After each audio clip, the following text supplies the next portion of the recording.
On voit un autre phénomène arriver, c'est le pays commence à être pensé avec une réflexion d'urbain.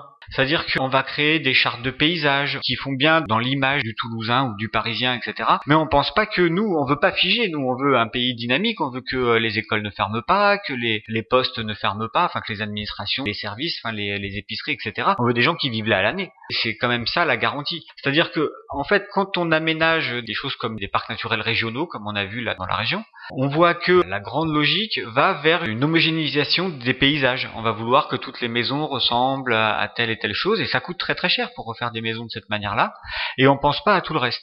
Et en même temps, nous, on assiste, alors en tant que militant, là, donc moi militant associatif sur les questions du logement, on assiste à une recrudescence des expulsions. On s'aperçoit que les personnes qui construisent des cabanes à gauche et à droite parce qu'ils n'ont pas beaucoup de moyens. Donc il y a des personnes qui se sont réfugiées dans la montagne, qui ont fait une petite cabane pour habiter, qui font leur activité sur ce genre de territoire, commencent à se faire expulser. Et ça vient avec le PNR, c'est-à-dire que ce genre d'expulsion, on n'en avait pas avant. Elle commence à arriver maintenant. Voilà. On se fait un peu tous piéger par rapport à ça, mais c'est ce que j'appelle la dictature verte. En grosso modo, quand on nous fait des Grenelles pour l'environnement, par exemple, on s'imagine que ça va être un bien. On va faire des maisons écologiques, qu'on va pouvoir se chauffer, etc. En fait, on construit des maisons qui ne sont plus abordables pour les classes moyennes, qui sont beaucoup trop chères, et on se met à construire des maisons de 140 mètres carrés pour un couple.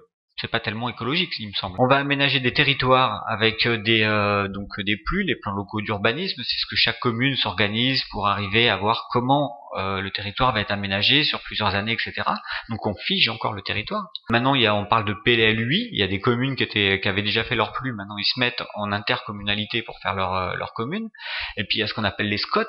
Donc là, c'est carrément le département qui est coupé en quelques morceaux. Et puis il y a des gens qui sont très intelligents, qui ont fait beaucoup d'études, qui réfléchissent pour tout le monde, qui mettent des coups de marqueur à gauche et à droite, et puis par là on va faire ceci, cela, cette zone-là va servir à ça, celle-là, celle-là, celle-là. Et on pense pas en fait à la dynamique et à la vie des gens sur le territoire. Et quand arrivent des Grenelles ou des choses comme ça, en fait quelque part on raisonne plus de manière qualitative, mais de manière quantitative. C'est-à-dire qu'on va se dire, sur ce territoire-là, on va faire de l'économie, parce qu'il faut que ce soit sauvage, il faut préserver la nature, etc. Et donc du coup on va raisonner les territoires en mettant tout le monde au même endroit, en faisant du vertical plutôt que de donner de l'espace. Maintenant, moi qui ai tendance à raisonner, donc on vous a dit que je faisais partie du DAL, donc avec une certaine conscience de classe sociale, c'est-à-dire qu'il y a clairement des pauvres et des pas pauvres, il y a des gens dominés et des gens qui se font dominer, c'est un peu comme ça quand même que notre société tourne. Quand je raisonne de cette manière-là, je m'aperçois que finalement, quand on dit qu'il faut mettre les pauvres de manière verticale, que ça va, ils sont sportifs, ils peuvent monter les étages. Eux, pendant ce temps-là, les architectes qui construisent ces trucs-là, eux, ils habitent à l'horizontale et ils ont le territoire. Donc il y a un moment où il faut quand même un petit peu réagir par rapport à ces choses-là. Il existe un certain nombre d'alternatives aujourd'hui. Alors des alternatives que certains appellent subies, certains appellent choisies.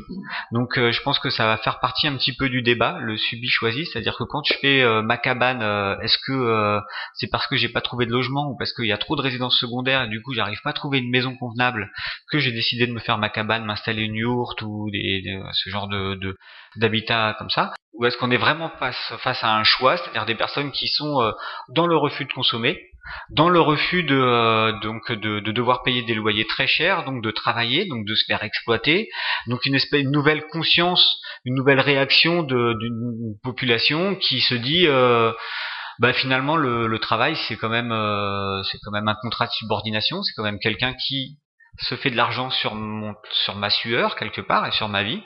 Donc il y a un certain nombre de réactions comme ça où des gens ont choisi de la simplicité et ont choisi en même temps de se mettre en accord avec la nature, avec ces habitats légers. Là j'ai à peu près en gros tracé la ligne du débat que je souhaitais aborder avec vous.